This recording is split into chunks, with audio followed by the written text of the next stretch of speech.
Okay. We'll go ahead and get started. My name is Michael Warren, and I am the Chair of the Real Estate Board. I want to welcome all of you to the Oregon Real Estate Meeting of the Board and explain the membership of the Board, the duties of the Board, the Oregon Public Meeting Laws, and let you know what to expect at this board meeting.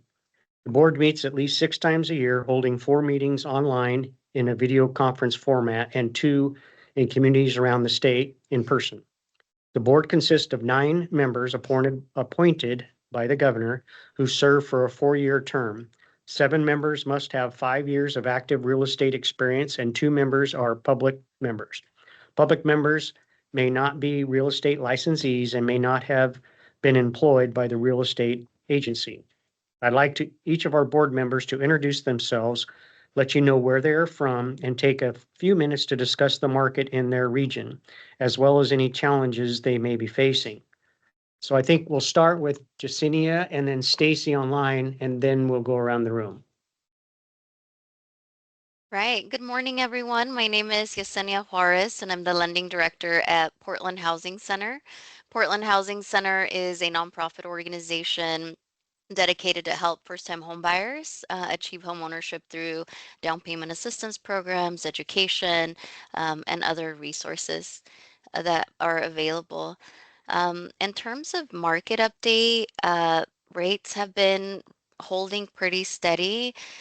We did see like a slight drop in like November 15th, or sorry, September 15th, low sixes, and then we saw them slightly go up to like 6.3. Now we're at like 6.5. There's definitely different components and factors to it, but when we look at rates, we look at the conservative factors of like 5% down and conservative credit scores. But we've seen a lot of more motivated clients to start looking again to purchase a home.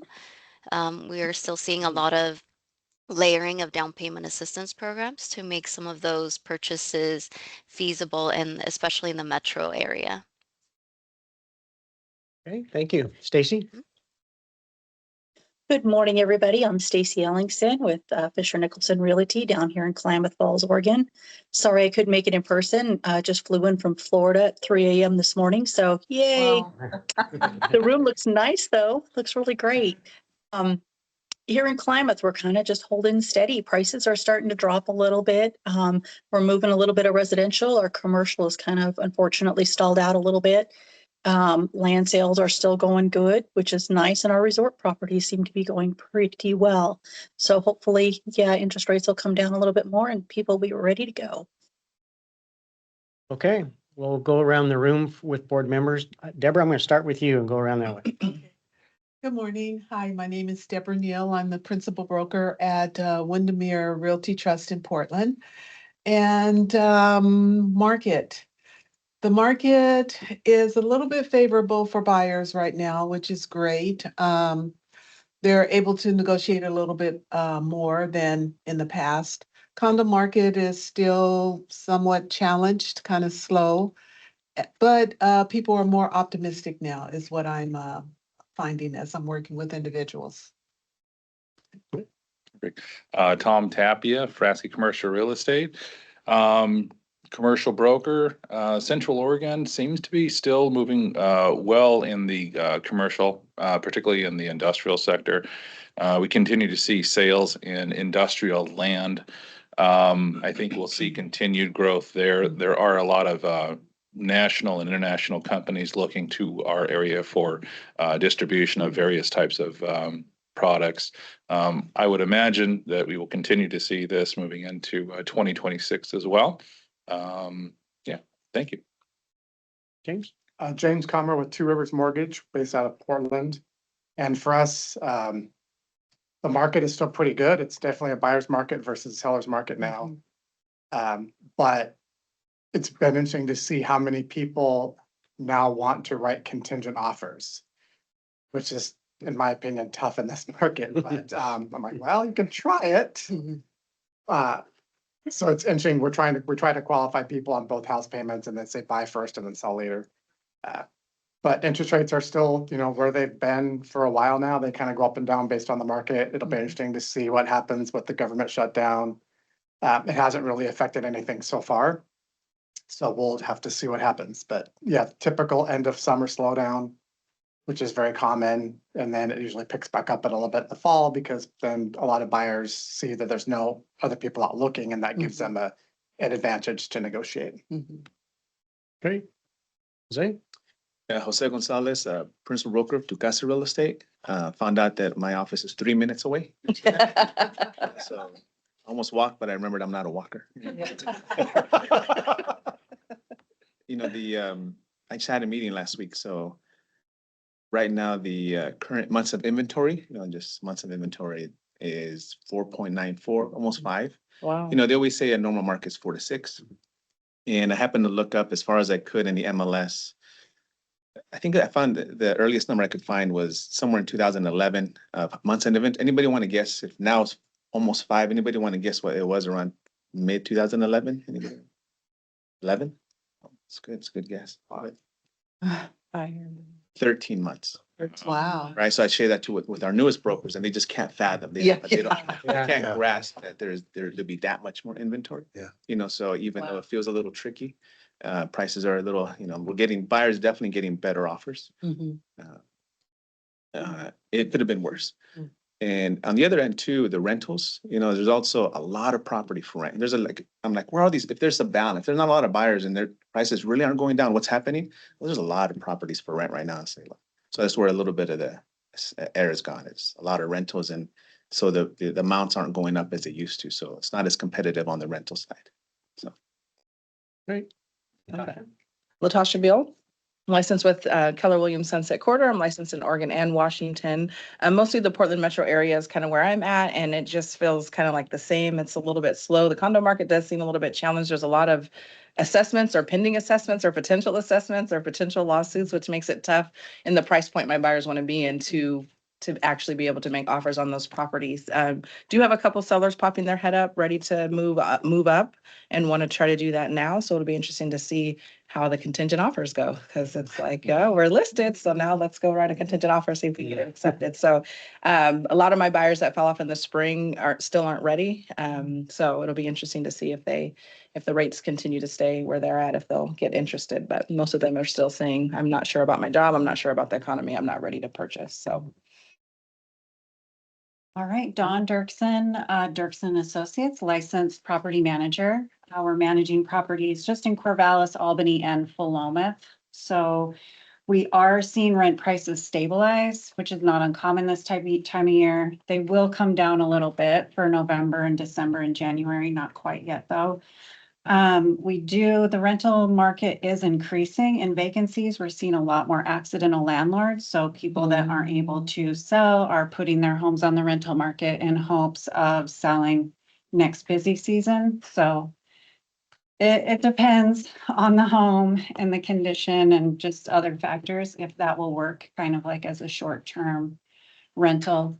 We are noticing that renters are wanting more leases now than month to month, and they're wanting a guarantee of at least a year with an option to renew. So it seems like people are wanting more stable rentals and wanting a guarantee on living longer. Okay. Mike Warren, I have Crook County Properties in Prineville. Our industrial property is also getting a lot of activity. We're not getting national. We're getting a lot of people coming from Bend and Redmond that are looking to expand into Crook County, which is great. So the contingent thing, my office is seeing a lot of that, and unfortunately, we have a contingent and can be kind of screwy. But seems like if we have stuff priced in the 400 range, it's pretty active. That's kind of our range for residential. So, but I'd echo everything everybody's pretty much said. It's a odd time, but it does seem like it's picked up a little this fall, just a little bit. I also think what Latasha said about buyers not knowing about their jobs maybe has a more of a impact than interest rates necessarily. But so, okay. All right.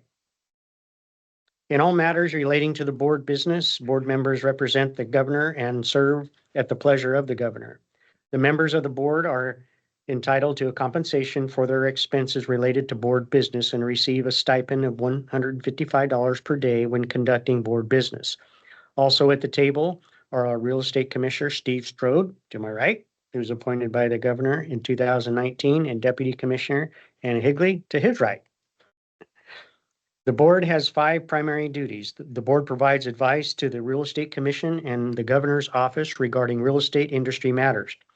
The board reviews proposed rulemaking and provides recommendations to the real estate agency on rules. The board reviews and approves or denies experience waivers requests for applicants for a principal broker license. The board may make recommendations or suggestions regarding the license examination process. The board approves or denies a person's qualifications to be continuing education provider if that person does not otherwise qualify under the statute. The board contributes to the development and approves the law and rule required course biannually. The policy under Oregon Public Meetings law is that the public must be aware of the decisions and deliberations of the governing bodies. The real estate board is called a governing body. Under the law is therefore subject to Oregon public meeting laws. The key requirements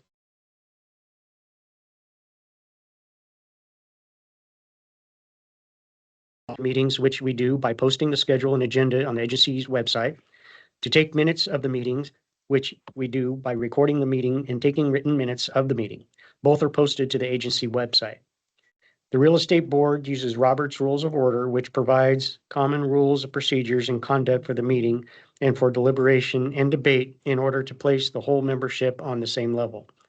The board cannot make a determination unless it has a quorum, which means that 5 members of the board must be present. In order for the board to make a decision, a board member must first make a motion, which must be seconded. The court must then state a motion, followed by debate. Finally, the board members must vote on the motion.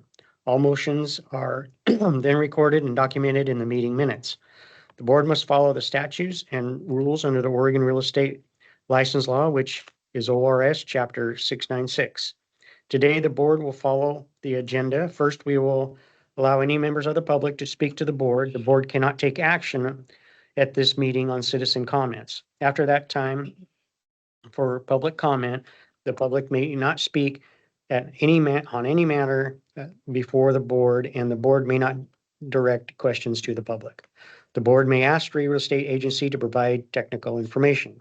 The board will then take up matters that require board action or recommendations to the real estate agency, followed by new business. The board will then hear from the real estate agency, who will provide reports to the board on legislation, agency operations, and division reports. Okay, I call this meeting to order. Did our roll call. So the minutes for our August meeting are in your packet. Is there any questions or comments? If not, I would entertain a motion to approve. I'll motion to approve. Okay, we have 2 motions. I'll second. Okay, we have a motion and a second. Any other discussion? Okay, all those in favor, say aye. Okay. Aye. Okay, approval of the, I kind of went backwards here, sorry about that. Approval of the agenda and order of business. Is everybody okay with the? We'll get over it. Okay. The agenda, who then reapprove the agenda. The date of the next meeting will be December 1st, 2025, to begin at 10 a.m. and it'll be an online meeting. So public comment. This time is set aside for persons wishing to address the board on matters not on the agenda. Speakers will be limited to 5 minutes. The board chair reserves the right to further limit or exclude repetitious or irrelevant presentations. If written material is included, 12 copies of the information to be distributed to the board members should be given to the board liaison prior to the meeting. Actions will not be taken on the meeting and citizen comments. The board, however, after hearing from the interested citizens, may place that item on the future agenda and properly notice to be given to the interested parties. So we don't have. Wait, you need A vote on the agenda. Oh. Can you do that? Okay. Sorry, we need to back up again. So I would entertain a motion to approve the agenda. Okay. Motion and a second, any discussion? All those in favor? Okay. Okay, public comment, don't, and a no? I do not have any others for public comment? No. Okay. Request for waivers, we have none. Petition to qualify as a continuing education provider. So we have Sunland Real Estate Education. So they're online, correct? Yes. Lisa, are you on? Can you hear us? I see you joined the call. You can come on camera and come off mute, please. Yes, hello. Can you see me and hear me okay? We can. Yes. Okay, wonderful. Hi there, how are you guys? Good. If you Good. just, we do have your application and all that, but if you wanted to kind of give us an overview and then we'll open this up for board to ask you questions. Sure. So I am the Education Compliance Coordinator for Sunland Real Estate Education, and we are a provider of real estate continuing education based in North Carolina. We are offering regular continuing education right now, and we are hoping to expand into Oregon, and our goal is to become a national provider for all states. Currently, we are approved in about 13 states, and we are only offering asynchronous continuing education at this time, and with the ultimate goal of actually creating a additional curriculum to provide more education in topics of real estate investing and non-traditional real estate topics. Okay. I'll open it up for any questions from the board. I have one question while they're thinking. Are you currently doing anything in our surrounding states like Washington, Idaho, California, any of those states? So currently we are in the process of becoming approved in Washington. So we have not acquired that yet. I am currently in the instructor training process of that. So we haven't completely, gotten into that. But currently we are approved in Oklahoma, Connecticut. We are also approved in South Carolina, North Dakota, and several other states. I can also give you another list. Okay, so so Oregon and Washington be kind of the first step in the West Coast? Yes. Okay. Any other questions, comments? I have a question, Rosa. You said not traditional real estate training. Can you give us some examples of what you would like to provide training on that's not? Sure. So actually we are backed by a company called American IRA, and the founder of our real estate school also founded American IRA. And our goal is to provide to start a real estate school. The founder of the company, he actually has over 40 years experience as a real estate investor. And he also has experience in non-traditional investment methods, and would like to eventually add to our curriculum courses that talk about real estate investing in more of an in-depth scope. We feel that continuing education in real estate is not exactly very clear when it comes to other modes of real estate investing, and we would like to offer that kind of curriculum sometime in the future. But right now we are contracted with Dearborn Real Estate Education. You may be familiar with them. They're an internationally recognized real estate education provider, and they develop our continuing education, and all of our courses are Arello IDEC certified.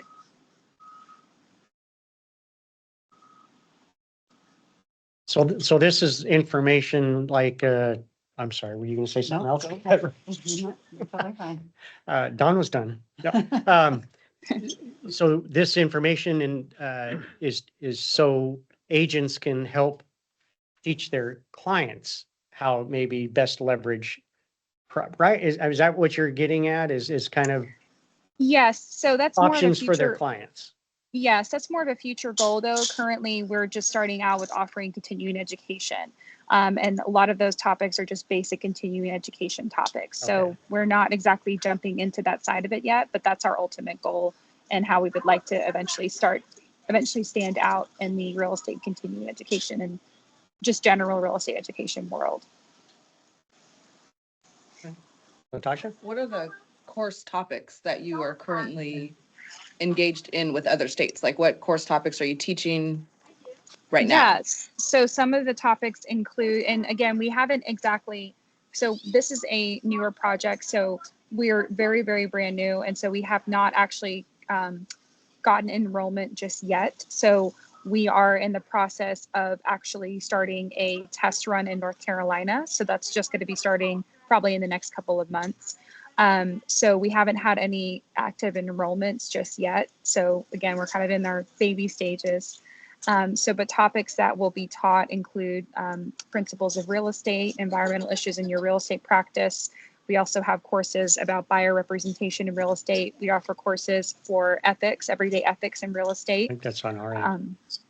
Yeah, and so there's multiple different topics that we have. There's more than that, but I can provide a more in-depth list if you'd like.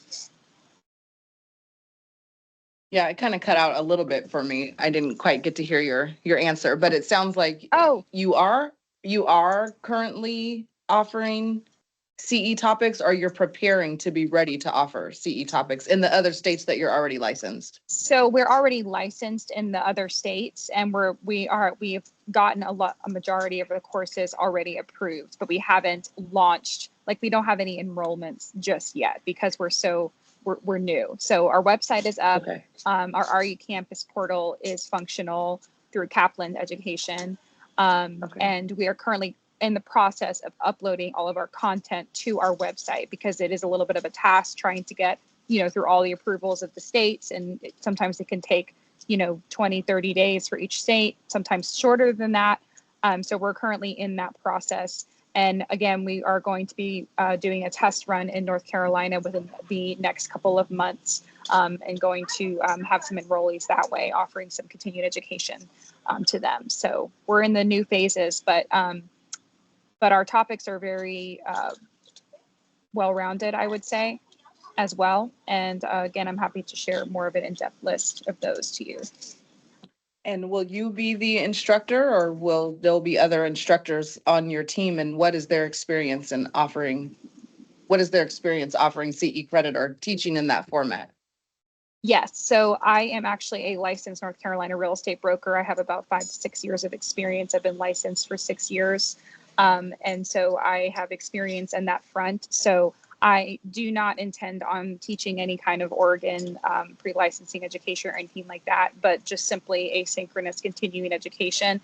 If it comes, once we start to expand a little bit more and we get to offer live continuing education, we will start to seek out qualified instructors in Oregon and in those particular states that we're gaining approval. So we just have not gotten to that point yet. So we're hoping at some point, we're starting out with asynchronous, and then we're going to move into obtaining instructors for live and pre-licensing as the demand comes in for that, if that makes sense. Deborah? What are some of the topics that I know you said you can provide us, but being that we don't have a list, can you give us an example of maybe 2 to 3 different topics? Sure, I'm actually pulling up the list right here. So some of the examples, there's actually multiple of them. So one of the there's a lot of courses. So one of them is buyer representation in real estate. We also have a course that we offer, environmental issues in your real estate practice, essentials of technology and data security. We also offer association ethics 2025-2027. We have a 4-hour and a 3-hour version of that. We also have a fair housing elective, which is a national elective. And we also will be offering other courses focus more on, fixing and flipping. So there's one houses from the ground up, which is talks about construction. And most of these, all of these are continuing education electives, what I'm listing off to you right now. And they are all designed and accredited through Dearborn Real Estate Education. And they're currently actually active in other states with other providers as well. There's different forms of them. Thank you. You're welcome.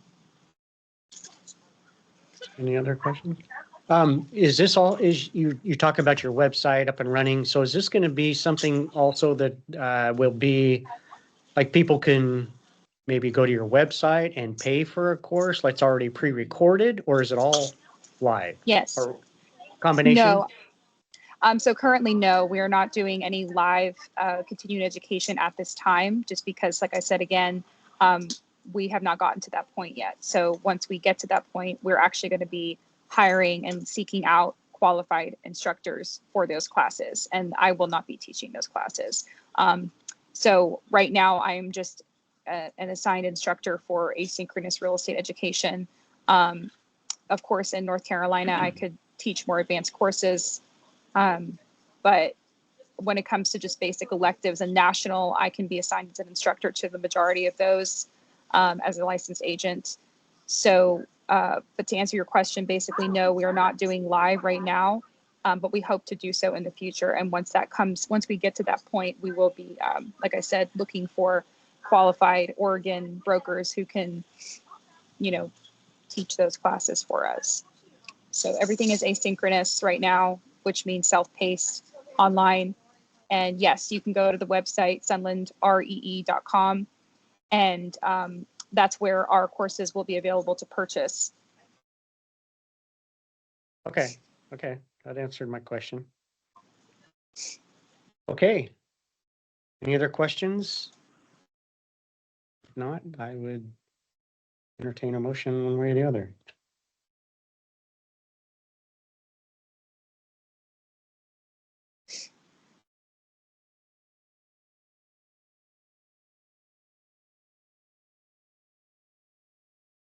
To also add to that as well, we'll be offering Dearborn Real Estate Education also provides professional development courses, which are national general scope courses. And some of the examples in that are like real estate math, exam prep products, things to help students prepare for their exam. Some other topics such as, property management, real estate appraisal, just topics of interest more so than anything else. And those aren't for credit courses. Those are just general professional development courses. And I'm happy to send a list over through an email if you'd like to see everything. Well, that's fine. We haven't made no motion yet. Okay, so it sounds like you want to be a school, a real estate school, kind of like an online ed, just to, as a comparison where we can go, because it sounds like you're looking to get offer pre-licensing at some point. And so. At some point, but not right now. Right, but you just want to be a resource for realtors to get their CE credits, like another option for them to get CE credits, and you're working your way to be able to provide those resources in Oregon, but you're just seeking the approval right now so you can fill in the back end and be prepared to offer Oregon realtors CE options. Yes, and once we get that approval, once we obtain that approval from you, what will happen is that will enable us to then go back to our partners at Dearborn, and they will then release the course materials to us and then upload all of the courses to the website. So that way we can offer them to your students. Okay. I would make a motion to approve Sunland Real Estate Education as a CE provider. Okay, so we have a motion Second. and a second. Any further discussion? Okay, all those in favor, say aye. Aye. Aye. Those opposed? Okay. No opposed. Okay, so the agency will reach out to you on the next steps. And that's it, I guess. That's Okay. all, folks. Thank you very much. I appreciate your time. Yeah, well, thank you for explaining. I think we all had some questions just to make sure we understood what you were trying to do. So, Sure, of course, anytime. okay, thank you. Thank you. Have a good day. Okay. Steve, you're up. Well, good morning, everybody. Thank you, Chair Warren. So let's see what's first on The Lark. Lark outline. Flip Oh, flop. backwards. We've Yeah, got. yeah. Did you want to do the other one Want to first? tee it up? Um, Good, or we could just. you know, Not before the vote. because they don't actually have about to vote on the Lark outline. They do. Oh, they do, actually. It's the House, it's the rulemaking part you're not voting on. That's Sorry, right. I do have it backwards. You know what? We'll just go in this order and I'll explain it. The draft that you have is the same draft that you had in the last board packet. One line has been struck. so you can Yeah, go and I'll into read that that in in. more detail. I just want you all to know exactly what you're voting on. You've Yeah. seen this before. Yeah. If you could highlight the line, see if. you Yeah, have it in front of you. so what we are proposing to teach on is the part of House Bill 3137 that deals with the prohibition on the terms realty and real estate and team names. Yeah, this really is backwards because I'm going to give you a nice in-depth explanation as to why. And you just take me on good faith why you're voting on that. Nice. Wow, okay. Okay. So, oh, well, I'll just, okay. We love you, Steve. Okay. Well, I love you back. Okay. I can tee it up. I mean, it's just that we have one single line that's been struck from the draft rule, the same rule that you've Okay. seen. And it removes the rulemaking prohibition of the use of the terms realty or real estate in And team advertising. That's just rulemaking. The law still has that prohibition. The agency added that rule as a matter of convenience in our rule, so all the team information was in the same place. yeah. Got a lot of public feedback. So, and I'll talk about that next, but so for now, we just need you to vote on the LARC outline as provided. You would have gotten a copy of it last month as well for review. Yeah. So the only actual change between the last board meeting and today is we are taking out that one line as a teaching point. So we will get into that in more detail in my next part on the agenda about House Bill 3137 rulemaking. So if you're comfortable, if you are able to vote on that now, that's great. If not, I guess require further discussion. Well, I would just like to add that what Steve's saying is this is just what the agency's saying. Mhm. The actual legislation is in there. If that changes later or whatever, that's fine. That's a separate conversation. Separate conversation. This is Right. just for teaching. For teaching purposes, the LARC. Yeah. And it'll make more sense in about 3 minutes.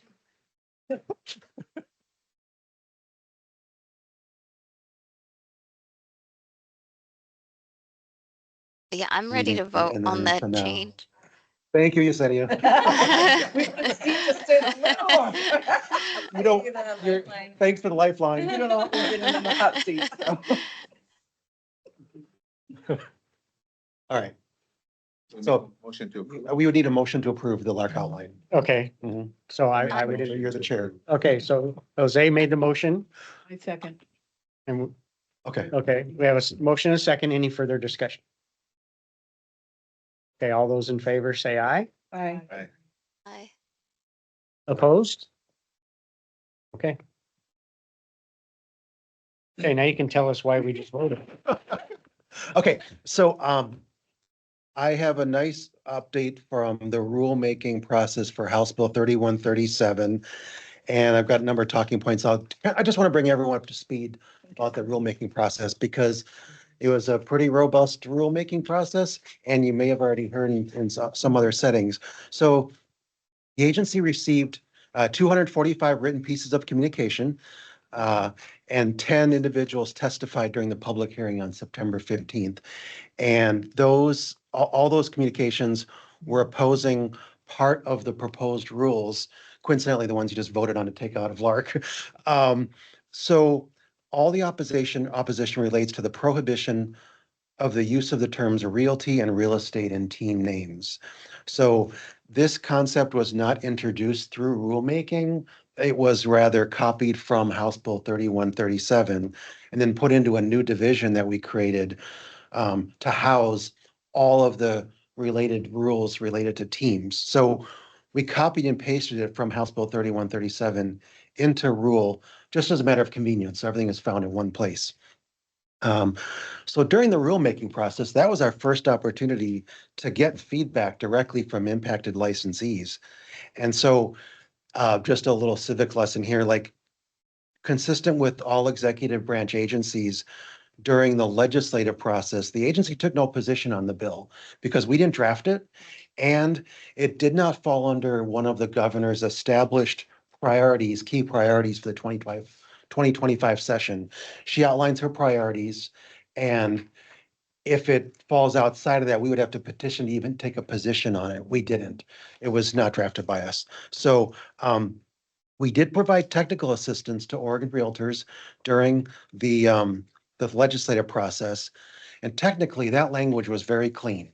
It just said thou shalt not, right? So there was no technical consideration on our part. It's like it meets statutory requirements.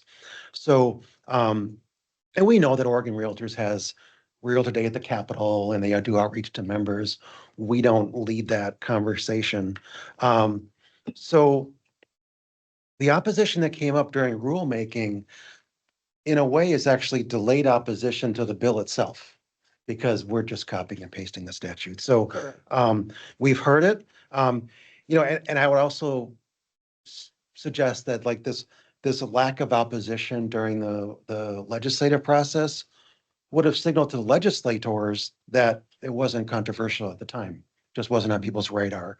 And I think there's some good takeaways and good lessons for everybody in the legislative process here. But regardless, this is the feedback we got. The feedback during the public comment period focused on multiple First Amendment free speech type violations because of that statute. Since the terms that are being prohibited are just simply common language descriptions of the nature of a real estate broker's work. If in team or group, they're saying real estate, that's just a common language description of the work that a person does. Okay, so that's what, if I was to paraphrase what the opposition said on it was, you're taking away our ability to describe what we do. Okay, so during the public comments, multiple licensees shared firsthand experiences on how this prohibition would actually cost money in rebranding, and suggested that the actual change could create more confusion, not less, because the bill would be taking out the descriptor of what the work is. So that's all the opposition we got. We processed it all. And then several legislators requested a meeting with us last week to kind of give an update on the rulemaking process, because they've been hearing this feedback as well. Individuals had reached out to the legislators as well. So we shared our risk assessment of the feedback we received, and for them to consider, because again, this was not an agency bill, we would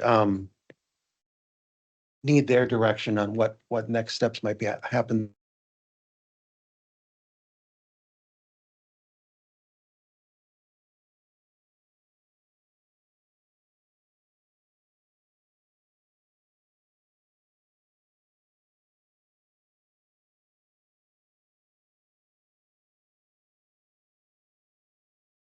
So it's just a fix, just called a fix bill. After meeting with them, they decided that would be their approach in the short session, is to basically drop the language that says a name of a real estate team may not include the terms realty or real estate. So that's what their next steps are. They intend to take that next step in the short session. Okay. So I've got some other notes here. Let's see. Yeah, so that's next steps. Any questions on that? I see a few smiles in the room. Okay. Any questions on? Okay. So there were some other suggestions that came up during rulemaking that dealt with the registration of team names and things like that. One solution was offered by Oregon Realtors. We evaluated that particular proposal, And it kind of, it bumps up against other statutes and rules that don't make that just a process for us to adopt through this rulemaking effort. So we think there's some validity to the proposal, but what's on the table, or what was proposed to us would require additional statutory changes and rulemaking that goes well beyond the intention of this bill. So we're here to say, we hear you on that proposal, but it's our job to then look at that proposal and make sure it aligns with statute and what's proper rulemaking at this juncture. So that we have no answer for you today on because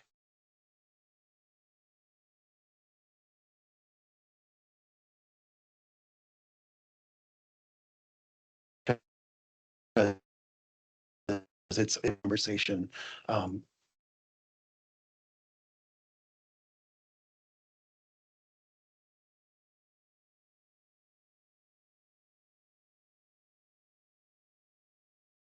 We always go to the legislature for fee. And that proposal would have a fee involved. That's not how the agency operates. We ask for the legislature to approve fees, not just do it through rulemaking. We don't have the independent authority to. Again, it could be something where we think the idea is a great idea, but it has to match our authority. So it's like a soft no, not a hard no, maybe, or at least it's a hard no now, actually. We just Yeah. need some legislation Yeah. to make it possible Make it to better. do any further Yeah. team registration at this point. So does that make sense? Like, as I'm kind of thinking out loud here, okay. Yeah. So that's the update on House Bill 3137. So you have a copy of the updated draft rules in your board packet. And under our process with the board is we have to give the board 10 days to review draft rules before they're finally filed. Is it filed or adopted, or what's the phrase we use, Michael? You file them after 10 days or? Yeah. So if you have any additional comments about the proposed rules, we would need those to you by Thursday. Because you got a copy of those in your board packet about a week ago Friday. So, but the only change from the last time we've all talked or met in Pendleton is dropping that rule team. So any questions on that? Steve, does that mean this law goes into effect January 1st and? Oh, very good question. Okay, so number one, a bill is to be introduced. And that's up to the legislature. Their session starts in January and then it sine die is March 9th or something like That's right. that. March 9th, right? Yeah. Yeah, yeah. Oh, that's right. Thank you for the clarifying. So the legislation session starts in February. And then it has to conclude by March 9th. Technically, this bill is in effect on January 1st. And that bill, and that, it's still law as of January 1st. So the approach that we would take is if we receive any complaints about this between January 1st and the end of session on March 9th, we would not make a determination on those complaints until such time the legislature has had time to act. Okay, so we basically sit on those decisions until March 9th, knowing full well that this is what the legislature intends to do. Yeah. So we can't say we're not enforcing the law, but we can say we'll suspend the decision until this has the time to work its way through the legislature. Does that make sense? Yeah. Okay. And we do intend to communicate this broadly to all licensees in the. Very quickly. Well, we wanted to do that soon because now you got people in the room that are gonna start talking. Definitely. But also through our formal channels as well. Right. But we'll do an update. Yeah. Yeah, but we'll do an update in the part of the rulemaking process in short order. Michelle's drafting that language. Yeah.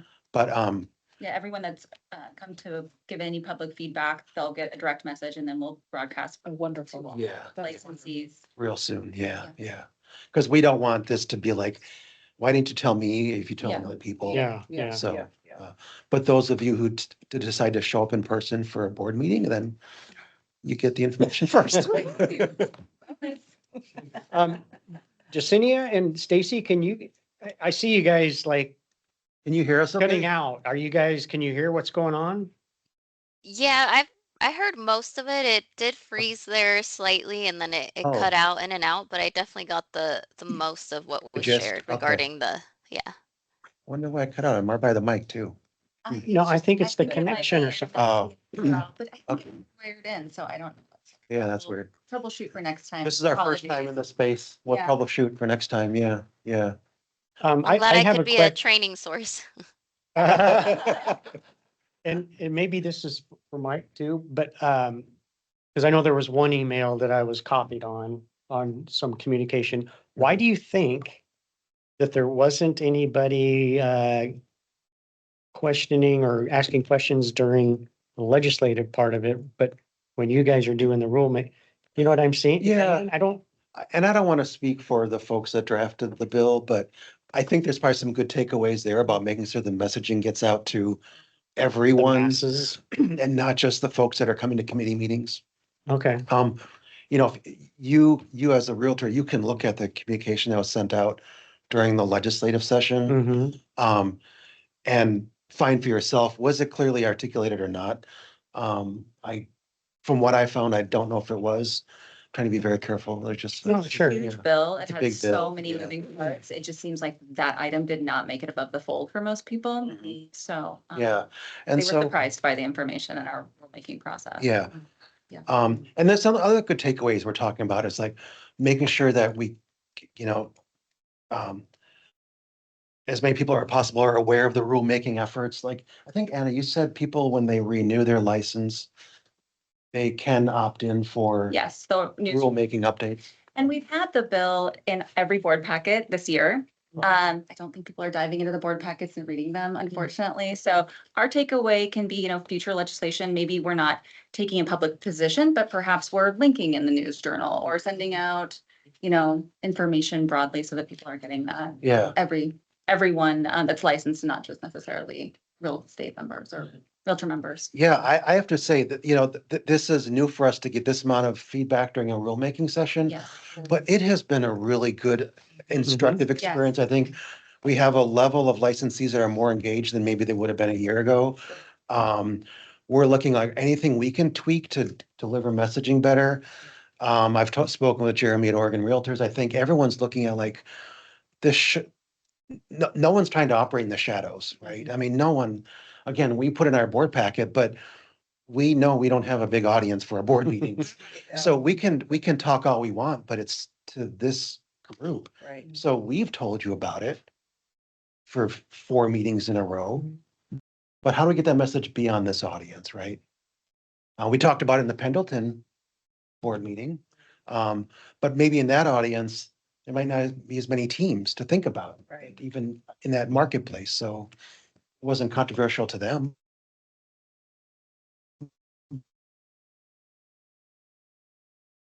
So we've always taken a more restrained approach in speaking on behalf of the drafters of the bill. And so we can see that we, should have taken the opportunity, but it does put us in a difficult position. And we're required to be pretty deferential to the process because Yes. the legislature does their job. They make decisions based on the feedback they get. And that's all they have to work with. And so it's I think it's just, I think it's been a good process overall, even though a lot of folks have been, like reacting to something that weren't following necessarily. But I also want to thank all the folks that did provide comment because, I listened to the public hearing. It was very respectful, really good feedback. Everyone's just really been engaged in like a really positive way, I think. Yeah, no one threw us under the bus or anything. I mean, maybe a little, maybe under one wheel, but not. Dust it off. But just a lack of understanding. I got thick of the skin. Process, I Yeah. think, for realtors, they're just like, it was Steve, and it's like, maybe. Yeah, I'm like. You know what I mean? I just Yeah, I think know. not understanding, realtors don't understand exactly who to complain for, complain against sometimes. So I think just a better understanding for realtors in general, the process. And the official message comes from us, so Yeah. you're gonna associate it with just with us. Yeah. don't shoot And the then if I'm messenger. writing about it, you associate it just with me. Yeah. Also, the other part I want to comment on is this rulemaking process was big. And this is a huge lift for our CE providers and our pre-licensing providers. And those that are teaching advanced practices. So the other takeaway we have is getting those folks more engaged in the process too, because historically it's been in like kind of one direction, like we will give the information to the providers. Well, they could offer some feedback in the process as well. So that's another takeaway for us is like, get them at the table sooner. Yeah. So, this was the largest bill I think the Realtors has advanced in a long time.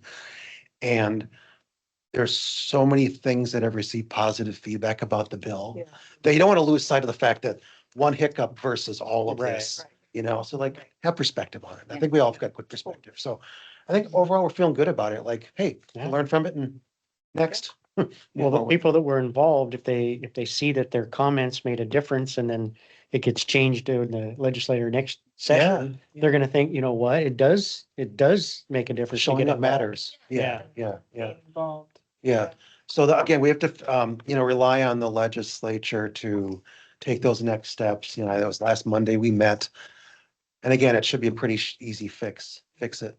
So it's just a matter of getting it on the docket and things like that. So. Let's tell you, Steve, and at least in our small Yeah. office too, my principal really does take the time, and it is time consuming to go through a lot of this information. But in our office, I know that it kind of is from the top down, disseminating a lot of the education to the brokers in our office. Yeah. Saying, hey, you guys should be aware of this, and impressing upon them to focus them towards certain areas that may be very important for them Yeah. to Yeah. understand and read this. Yeah. Definitely. So that's my update on 3137. Again, get any remaining comments by Thursday. I don't think you've been looking at this now for 4 months or 2 months or whatever it is, but thank you. I appreciate letting me talk about this too. Yeah. Okay. Yeah. All right. Administrative actions summary. So those are in the packet. Any questions on those?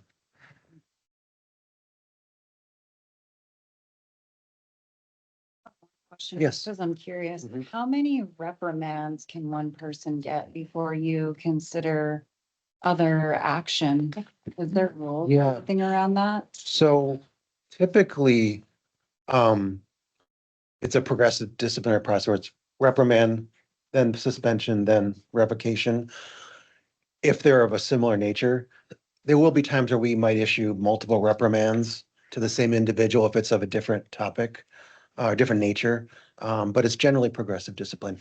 And then also, there are times where we would go straight to revocation because it's such a serious violation. You've seen those where we don't go through progressive discipline if there's theft involved and things like that. Yeah. Was there something to talk about? Yeah. Yes. Yes. Michael alerted me that we have timeshare, the new House Bill 2373 Yes. passed, and that establishes a new timeshare sales agent license. There's rulemaking involved with that. We need to post that to the board today. You want to send it out to the board today, or do we need Yeah, to? we'd like to do that today, so. Okay. Okay, so expect that outside of the board packet. We'll send an email out. You'll have 10 days to give us feedback, and then we'll go through the other standard rulemaking process with the public. Okay. Yeah. So, that's, we're convening a group on that one too. I know, just that thing that to Michael, don't we have a work group that's gonna work through this? We do. Okay. Okay, so you still want the board to look at it now? I mean, my read on it right now is it's a fairly simple rulemaking. My sense is that the work group isn't going to make any. They've been participating in the exam establishment, so they're very engaged. Should Right, be, they're aware of the legislation and the rulemaking coming out of this already, so I don't think we're gonna see a lot of change to that. Mhm. But the board has to get a copy of it as well. You do, right? And then Okay. if you have concerns, you can convene a meeting and vote and provide us feedback. I mean, Okay. I think probably. we So, don't need to vote, but we will take the feedback from the board officially, right? Right, so it would be a majority has concerns and they would okay. not a vote on overall ratifying. Understood, okay. Okay. Yeah. So we'll get that out to you. House Bill 2373, like, Anna mentioned, is the timeshare bill. the rulemaking we've got involved with that is a lot of copying and referencing other rules like for brokers or principal brokers and making its own division for timeshare salespeople. Because it's basically a scaled back licensing requirement. So the language you see in this proposed language will be things you've seen elsewhere for brokers or principal brokers. But again, tailored to this licensing category. So thanks for Michael for bringing that up too. Yeah. Any other questions for me? A general Yeah. question, just going back a little bit to the CE, one of the questions I had as we were going through kind of the discovery, I guess, if you will, to that continuing CE. Having not really been on the board all that long, Mhm. has there ever been a situation where CE, a company has been approved but then revoked? Is there ever been a situation where it's like, you know what, they're not following what they said they were doing? We're pulling CE. Has that ever happened before? I don't believe we've ever revoked, Yeah. No, there's some that choose not to renew or stay Mhm. active. Okay. We can research that if there's a possibility for, yeah. Yeah, I just wondering if that's ever I'll happened. give an update for next time on that, yeah. And not that we're aware of offhand. Just Yeah. curious. Thank you. Yeah. Okay, Right. so Anna, Yeah. we are doing report. Fantastic. Okay. Ellie's not here today, but she gave me some notes that I haven't looked at for the regulation division. Apologies for that. I do know, that they're currently completing 87% of investigations within 150 days. Our legislative benchmark that we're trying to achieve is 80% of cases completed within 150 days. So we're really happy with the performance in that division. No changes in personnel. I believe I wasn't at the last board meeting, but I believe it was discussed that we did do a layoff process. And that did reduce FTE in that division by 1 investigator. However, we're continuing to manage workloads very well with the staffing that we have there. A little bit low on investigation volume right now. I don't know if that's reflective of the market and there's just fewer transactions, so there's fewer complaints happening, or we're just hitting a nice lull.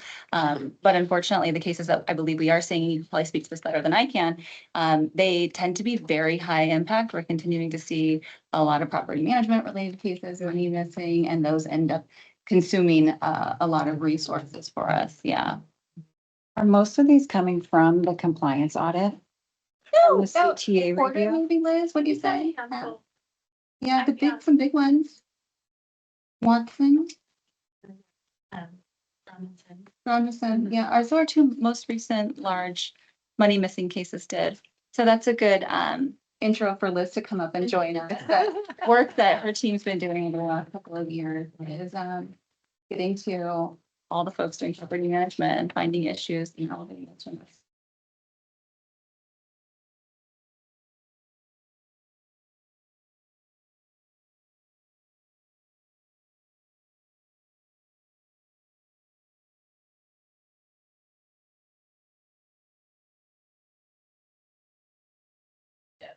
Yeah, I missed something wrong. We did add a nice new graph to the board packet as well. Shows the outcomes of the cases that we have. How many end in a letter of education? Be good? Okay. Okay. Education is up.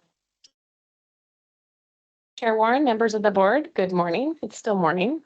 For the record, my name is Liz Hayes and I serve as the Compliance Division Manager at the Oregon Real Estate Agency. In September, we successfully hosted the agency's Property Management and Reconciliations course online. And then following the release of September's OR&J, we saw a significant increase in interest for upcoming sessions, so much so that we had to add another class on January 21st. Our November 19th class is now full and the remaining sessions are filling up quickly. A link for registration can be found on the agency's website.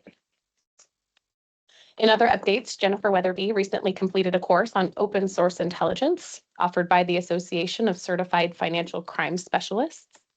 The training covered investigative techniques for using publicly available sources such as news media, social media, public records, and professional publications, and how to effectively collect and analyze that information. I am currently working on finalizing a revised broker, principal broker, and property manager advanced practices outline.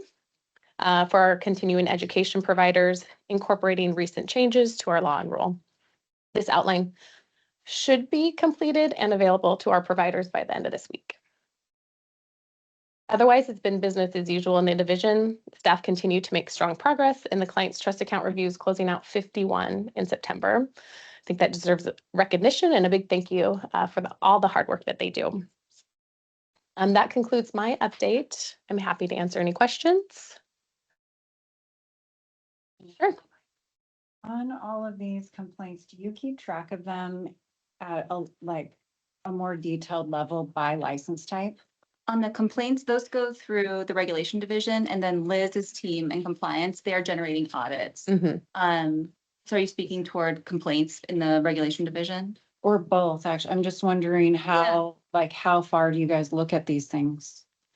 In terms of the complaints, we categorize them by case nature and type. So we can, if you're interested, we can bring back some high level data around, you know, what are the issues that we're commonly seeing at the complaint stage, and then among those, which issues sort of gravitate to the investigation. That's definitely information we can certainly bring back. Yeah, I'd be Helpful. interested in that. Yeah. Absolutely. Okay, good. Yeah. And then on the board packet for the compliance division, you'll kind of see just, you know, our outcomes as far as, you know, so we do have some cases that go to an investigation. We are doing what's called a compliance sanction now. So we are processing some reprimands out of compliance now instead of sending it to regs for an investigation. But yeah, those big ones still end up going to regulations for an investigation. Yeah. Yeah, like those that you've heard about in your marketplace, you had a couple of big ones that were Yeah. in we your have marketplace, a couple like, of yeah, It's devastating. yeah, Yes. yeah. Yeah, I'm just curious what, you know, the data, like how many of these are principal brokers, property managers. I really do like the data that's coming out from the compliance review. I think that's really important. You said you were making an outline for advanced practices for property managers. I'm curious, what do you have in there for trust accounting? Yeah, I mean, Yeah. Well, it's like. How much time do you have? yeah, right. That's Yeah. an important part of property management. No, so as you know, we've changed the hours for our advanced practices courses. So it's been reduced from 26 or from 27 to 26. We are putting something in there where it says, you know, we have a list of course topics where you have to provide an hour of education per course topic. Except for accounting, we're still requiring that they provide 4 hours minimum of accounting, property management accounting. I can tell you that the outline surrounding client's trust accounting, reconciliations, and other accounting is more robust now. I did go in and add quite a bit to it. Yeah. And I don't know, does that outline I don't know, does the board receive a copy of that outline at all? I mean, We will definitely include it in the next board packet. We don't believe it requires. Oh. board vote. mhm. But. yeah. If you're curious about it. I am Mhm. Yeah. Yeah. I wanted to add something that ties into both regulation and the compliance report. And it's, again, very much in your backyard, Don, like with some of these property management cases. You know, we have the ability to take away a license, but there's sometimes a criminal element too, like, you know, actual theft. Yeah. And an ongoing challenge we've had for a long time is what else can be done? Because, you know, these are, you know, property owners or tenants that have really victims of a financial crime, and trying to get local jurisdictions to take up the case as well. And I know the ones that in your marketplace, there's been some news stories about those as well, because I think it's really important. We send a message that, yes, we'll take your license away, but other things may happen to you as well, because there's financial crimes involved. So we've been really trying to hammer that message home with our contact at DOJ to what else can we do? And so they, you know, they've heard us, and they're working more with local jurisdictions and trying to develop a process where if the agency revokes because of this and there's enough evidence of financial crime, let's be sure we have a process in place. We've kind of been at the mercy of, does the local jurisdiction have the bandwidth to take it on and the expertise to take it on? So it's like hit or miss, right? Like some local jurisdictions may have the capacity and the willingness, or it makes the press and they are the public pressure. And others like, we don't have the time for this. So we're really trying to hone in on that too, because we need the other parts of the process to really drive that message home that this is a crime. Because I can't process, I'm not the Law police. enforcement. I'm not law enforcement. Yeah. All I can do is take, and and to a person who's out many thousands of dollars, the least important thing to them is the fact that I took their license away. Yeah. That doesn't hit home, Yeah. Yeah, it's the accountability piece. Yeah, the accountability. So I just want to make sure we talk about the fact that we are really trying to focus on that avenue too, in collaboration with others. Yeah. Yeah.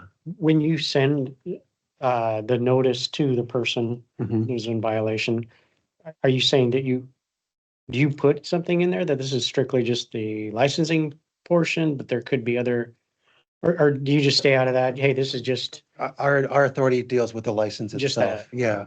We do advance records to local law Well, enforcement fair. and all impacts of, or all cases where there's a high impact of Yeah. fraud for victims. Yeah. We'll share it and then, like it's up to them to act, but we want that kind of external pressure to like you, Mm. Ideally, people ideal, to drive the record home. not agency jail. I mean, Definitely no. I don't have a cell upstairs. Yeah. So similar to that, if somebody, forget the money part of it, Sure. but say somebody files a complaint and it's partially real estate related, but then it falls in, I don't know, a bad contractor. I mean, what if there's two things? Do you guys do you pass anything on that way, or do you just, no, you'll need to, I don't know. How do you address that if Yeah, there's interagency cooperation like that too. Yeah. If it there's involves something- multiple Oh, gotcha. license types. Yeah. Yeah, if it's a past event, we're probably gonna advance it to another, say, agency, like the contractors board, Mhm. once we've concluded our investigation. But if it's, current active issue, we're gonna work with all the partners in the state. Gotcha. Any other questions for Liz? Ask one more question. Yeah. I apologize. Which this probably isn't for you, but it kind of is for you a little bit. So I want to go back to the trust accounting and you say there's 4 hours minimum for trust accounting. So when licensees are renewing their licenses, do you keep track of where they're getting that education? So should Yes. trust account licensing also be looked at like LARC, where we're looking at the providers that are doing the trust account portion and giving us those continuing education credits? Kind of like, it's more specialized and it looks like from my view that there's more work that we can do at the agency level or at our board level or you're at the state level to just make people more accountable for that trust Mhm. accounting. Yeah, we review all the courses for the folks that provide advanced practices. The number, Michelle, how many providers are delivering advanced practices? Yeah, probably, or would have the trust reconciliation. Yeah, so Equal to. two. Okay, sorry, I was looking at the wrong person. It's a And this is limited set. only for a first active renewal. That's So the right. property management advanced practices isn't something that they take every renewal. It's just for their first I renewal. know, that's. Yeah. Yeah, no, I think that, and part of a solution that we were trying to create also was this class that the agency is offering now, because much of it does talk about how important the trust accounting is and how much of our rule and statute has to do with accounting for funds. Well, and when Liz has findings from her team where there are minor mismanagement, we're not talking about, Mhm. she will often have that person Mhm. as part of the settlement in that process to close it out, have to compel them to join her class. Mhm. So the folks that are, everybody's getting audited once every 2-3 years. Mhm. 2 years, I thought. That's our goal, 2 to 3 years. Oh, Yeah. But then yeah. staffing and things Mhm. like that, they're ramped up and it seems like they're on Mhm. track for that right now. Mhm. But yeah, when there are findings out of that, Liz is putting them within 6 months Yeah. Mhm. into her course. Okay. And the other thing we've done a lot more recently is when they stipulate to the reprimand for compliance issues, we will put them back into a follow-up CTA review within 6 months Yes. to make sure there's follow-through, because historically we would reprimand and then that was the end of it. So now we're ensuring that we're gonna make, it's like trust but verify, right? Like reprimand and then come back to you 6 months later. So we're trying to like multiple avenues of grading that accountability. Yeah, these are for licensees who it's like they're having accounting system issues, right? Like maybe they're using AppFolio or Buildium and they just don't understand how it's working. We compel them to maybe hire someone who can help them with their trust accounting. So any money missing or potential fraud, that is not the case, right? We're not reprimanding them and bringing them back Right. into a No. review. Those are going to regulations for an Yeah. investigation. So those are still treated very differently. That's a good distinction. Thank you. Yeah. Mhm. Zero tolerance for the theft part of it. Right, That's right, it, yeah. yeah. Good to know. We're not coaching you out of theft. Yeah, right.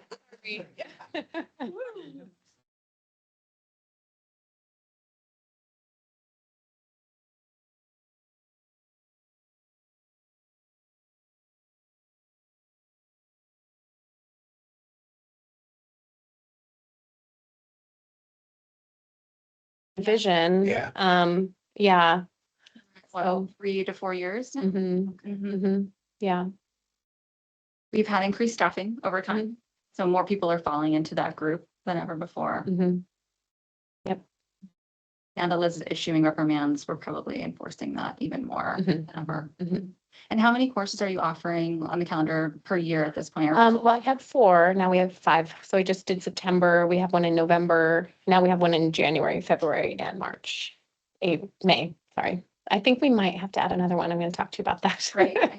More So, like more that. to come. Yeah. I appreciate Dawn's questions because, as we've talked about, one of the next initiatives we're going to have next year is a work group related to property management licensing. So these are all the types of things that I know you'll be part of that group, to look at how to improve these processes even better. So that's still on our agenda once we get through the current rulemaking processes and stuff. Yeah. Yeah. With the continuing, just because you had brought it up about that's too bad. It's just on the initial advanced practices. Yeah. The yearly or bi-yearly, Yeah, I mean, maybe CE credit, there's no requirement for? for trust accounting. Not at this point, but Mhm. in the future, Steve's talking about future legislation, work group. Gotcha. That's the kind of thing you're gonna wanna be looking Mhm. at, and considering, putting on the table as an option. Yeah. Do More folks that do compliance. property management have to have a LARC type class that is Yeah. accounting? That's what you're- Yeah. Yeah. Yeah. That's a good analogy, like the ongoing learn Right. for accounting. Right. Yeah. Yeah. Yeah. Okay. Mhm. Any other question? I think you usually do get most She questions. does. I love it. You are in it and we are too. So it's important. So. Thank you, Okay. Liz. Thanks, Mike? Liz.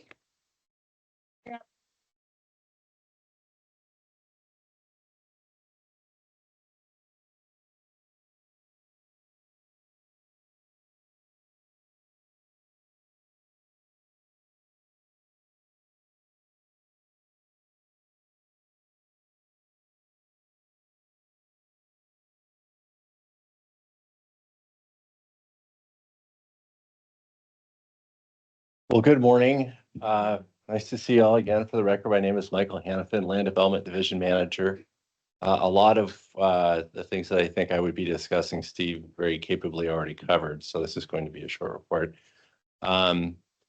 Initial point I make is about just activity level. The primary work that we do is review and approval of condominium filings. This has been, I would say, quite steady. It's not at the pace we saw last year, which was a relatively busy year. We finished out the year with 294 filings. This year, we're probably on track for about 240, which is analogous to about 2021. That's sort of an on-par year for us right now. So does anybody have any questions generally about condominium filing activity or division activity? Just one clarifying question is there a fee associated with condominium filings, and is that part of the agency's revenue? Good question. Thank you. There is. It's when a condominium is filed, there's an initial deposit on review. We charge an hourly fee, sort of like a law office or something. So our review fee is $200 per hour. We ask people to provide a half hour's deposit, so $100 deposit on review time. Average fee for review of a sort of non-complicated condominium is like 3.5 to 4.5 hours. That is revenue that goes to the agency retains to fund the division. Okay, interesting. Thank you. I love it. Thank you for asking a question. Doesn't happen that frequently. So just to talk about rulemaking a little bit more, Steve pointed out that you have 10 days to sort of review that rule packet that's in your board packet, that rulemaking. And then procedurally, if you have concerns or comments, you would sort of talk amongst yourselves, convene a meeting for the purpose of a vote. So if you have a majority vote or better, you would push those concerns, because what we're looking for is not individual feedback. This is in statute, not really our preference, okay? What the law says is if you collectively have a position on the rules, essentially concerns, have a meeting, have a vote, and then send that in as a board rather than individually. I mean, obviously, Steve picks up the phone for any of you, but that's the procedure for that. And so following that 10-day period, then we're looking to do our final order for that rulemaking that's in the board packet, which goes live January 1st. The other rulemaking that was mentioned that relates to timeshare sales agents, we're also providing that to you. We'll send it out an email later today. And again, 10 days to look at that and take action if you feel it's necessary. And the difference here is that after that review, we're actually filing the initial notice. So it's just sort of where we are on the calendar. Same result, though, it would be effective January 1st. Does anybody have any questions about rulemaking? Have I confused the issue enough? Is there any problem if any board members do want to convene as a group, just to email me at the agency, and then I can share that with Chair Warren, and then we can So to coordinate a public meeting, yeah. Operating publicly. the Yeah. non-issue, that's totally. Okay, great. So if you would like to have that meeting or have opposition, any feedback, let me know. Yeah, and the reason that this House Bill 2373 rule draft is coming out later is because we've been chiefly focused on 3137, much bigger bill, much bigger audience. So that's why we're just getting to this now, because it was second priority, right? This one required an exam, and so exam development that's would true. happen overnight. Steve and a team have We're been not even working done for with that. several months Yeah. on establishing the new exam content with the vendor, Yeah. PSI. That's a huge project, and I'm sure some of you will be on a group in the future to update our state portion of the exam for brokers and principal brokers and property managers. But it's literally hundreds of hours of volunteer time from our group of individuals sitting on that. It's a challenging timeline because we couldn't really convene that group until the legislation passed. That's July. And then it's trying to put the exam together, late summer, early fall, Yeah. to be able to get that outline out to providers, which we did do a week ago for interested providers. At this point, we have 2 interested providers that are not confirmed, but open to providing the timeshare sales agent. Yeah. Of course. I get a group of us, we meet for 4-hour chunks of time just to make up questions and evaluate questions. So thank you for participating. Thanks, Michael. Thanks, thank you. Any other questions for Mike?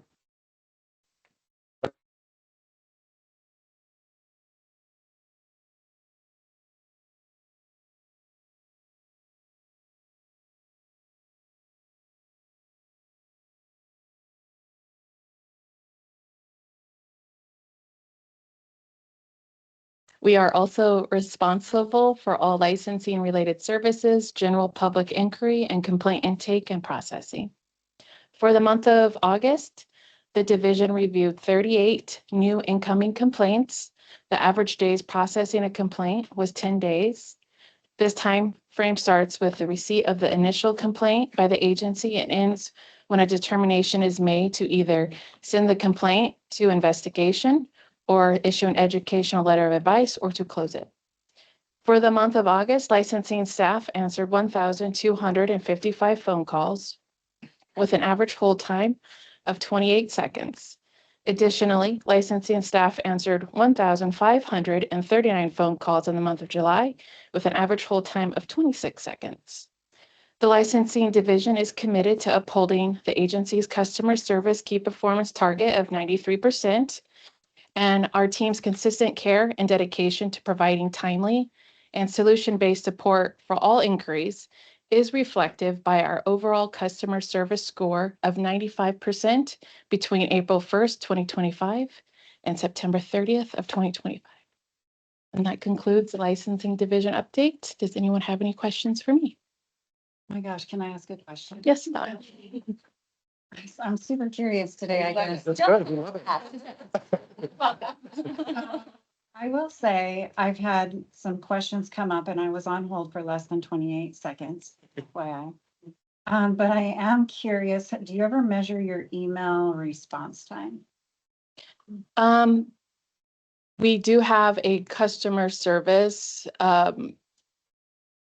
The policy. goal, policy, which is to provide an acknowledgement within, our business days of at least an acknowledgement within 24 hours.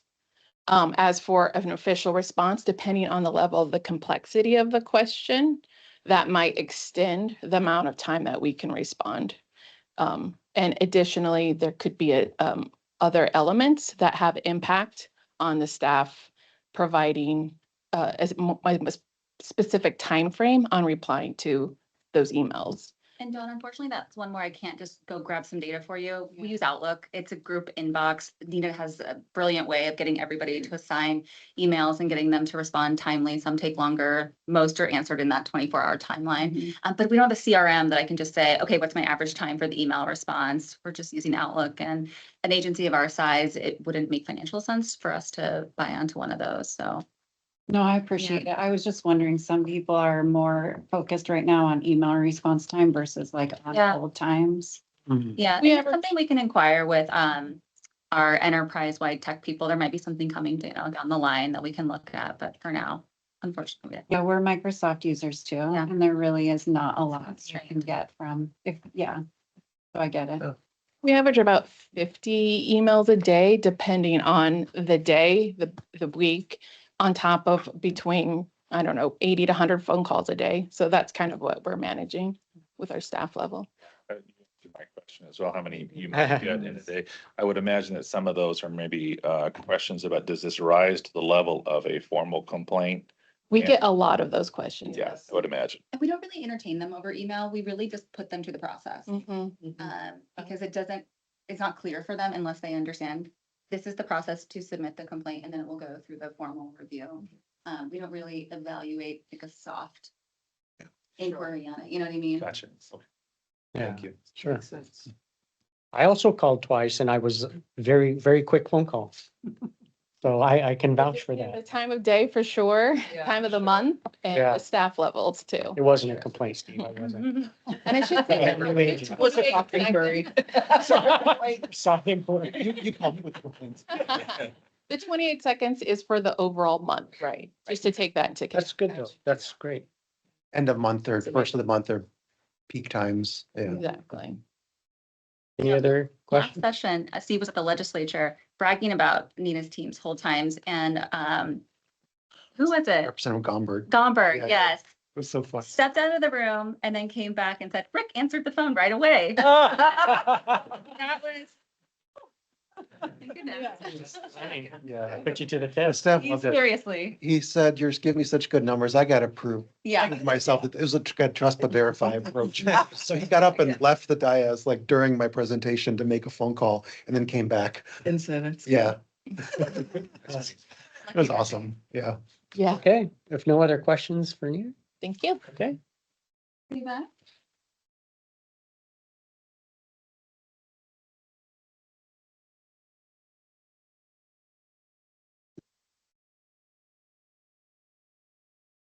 Morning. My name is Reba Dunnington. I am, good morning, Chair Warren, the address and members of the board. My name is Reba Dunnington. I am the administrative and the HR manager for the agency. The administrative division serves as the foundation of the agency's operations by providing comprehensive support in accounting, purchasing and contracting, inventory control, facilities, payroll, human resources, special projects, IT, and performance management. So as you guys can see, we have a new office space. As of August 1st, we have moved in here, and I think that our transition was very seamless. I had comments from employees that wow, we're here, it was so seamless. We didn't have to really do anything. So it was great. Anna did a great job making sure we're all ready. With the move, we do have a smaller footprint. So there has been a need to organize how we are coming into the office. And we've decided to kind of investigate a desk reservation system. We are lucky enough to mention that to the right people who were able to point us in the direction of a pilot program that DAS is conducting.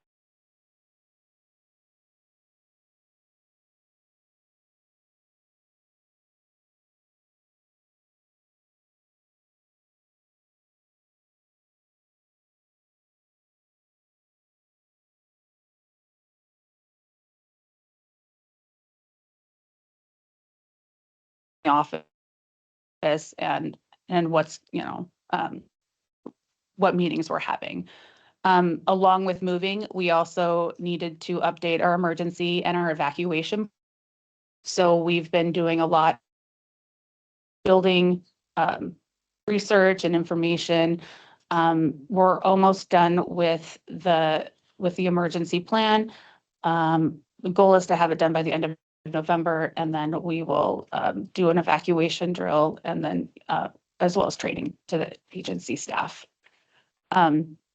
Also with the move, as I talked about in our last meeting, we did have a transition from internal IT to DAS shared services IT. And I feel like we're at the tail end of completing the onboarding of that process. As issues came up, I feel that IT was, or the DAS IT was responsive. They were able to resolve our issues within a reasonable amount of time. We have an open line of communication, continuing on with them.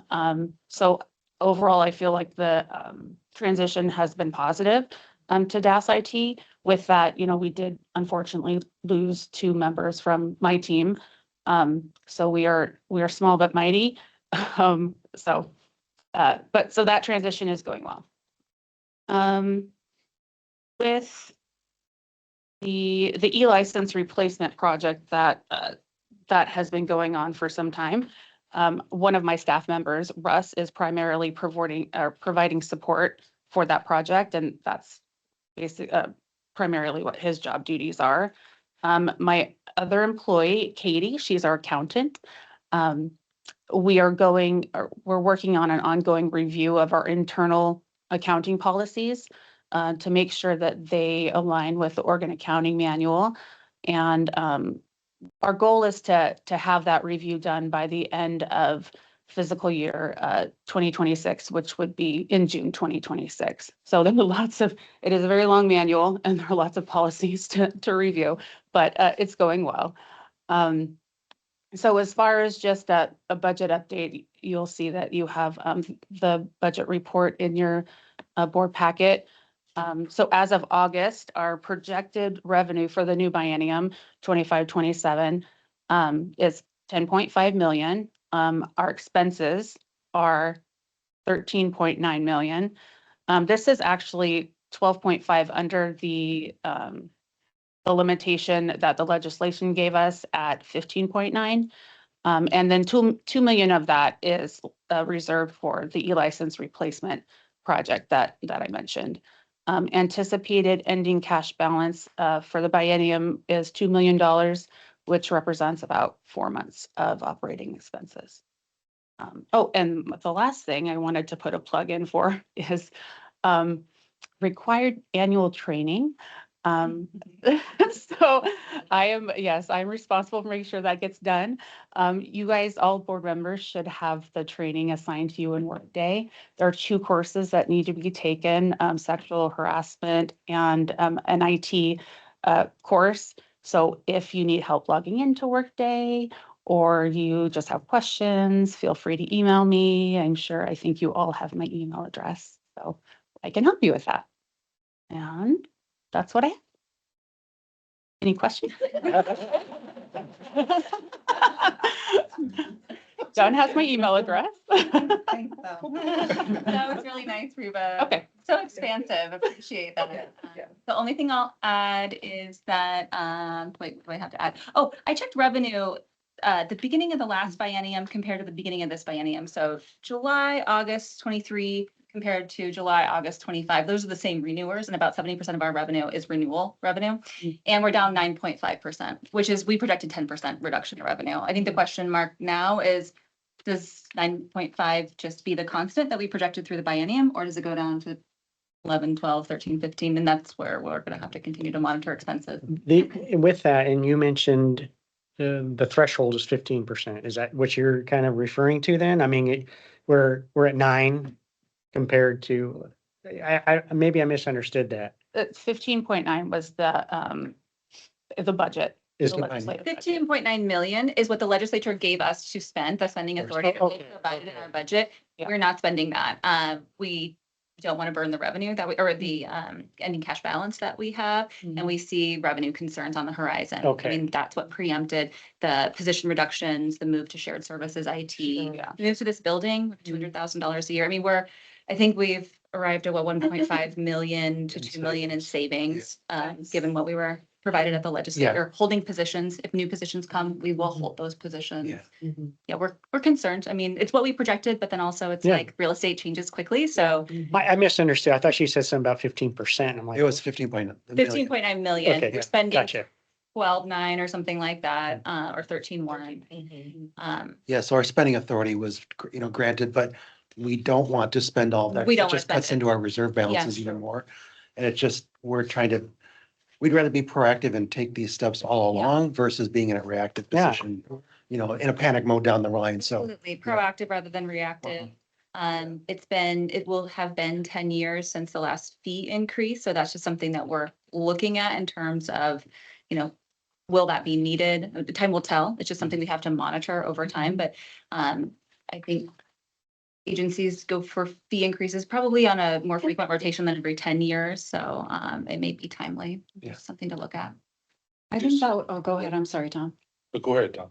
Oh, I was just gonna say that would be nice for our next board packet, I think, is to see like, what are the fees? When was the last time Yeah.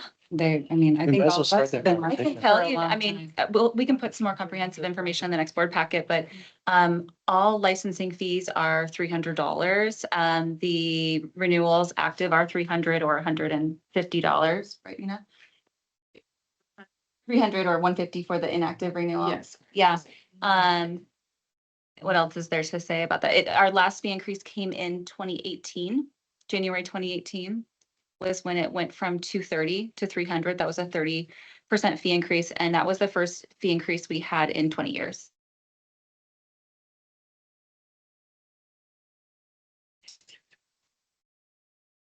Yeah, renewals are every 24 months. That's right. Tom? Go ahead. Just a general question. Understanding a little bit, having been in the military, understand how budgets work. Are we expected to spend a certain amount to meet a certain budget to get renewed for a certain amount?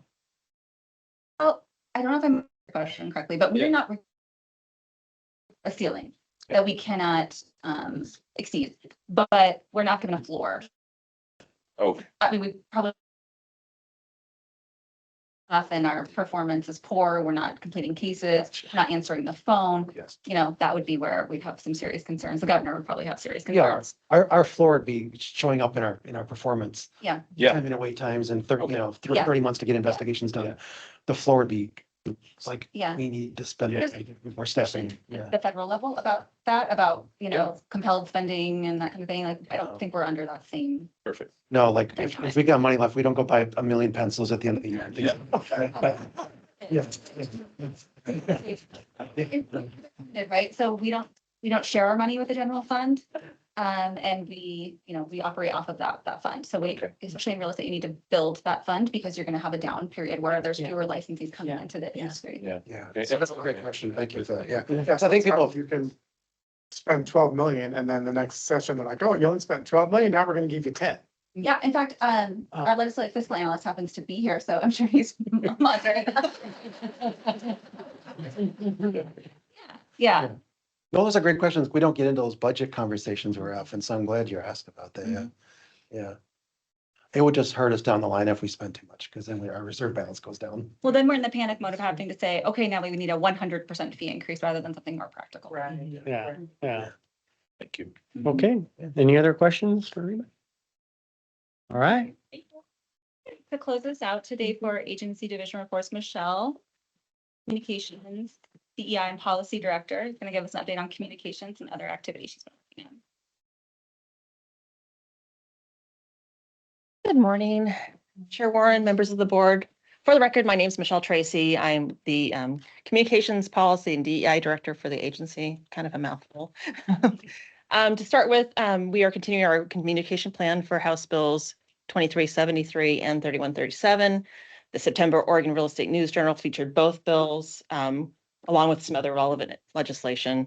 And we've also updated our website with information on the new fair housing course, so that our continuing education providers can start preparing to offer that course, hopefully sooner rather than later.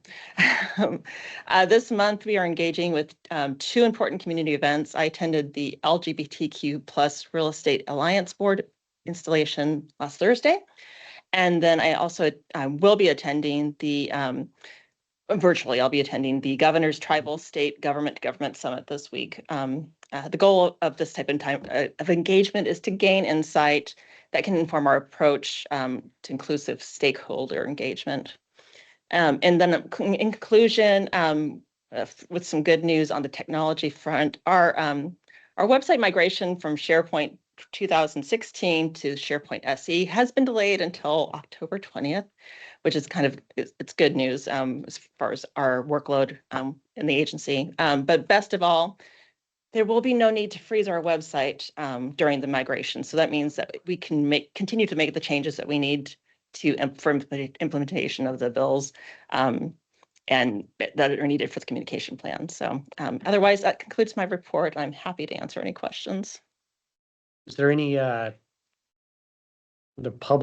there anything that's gonna look different from the public looking at the website?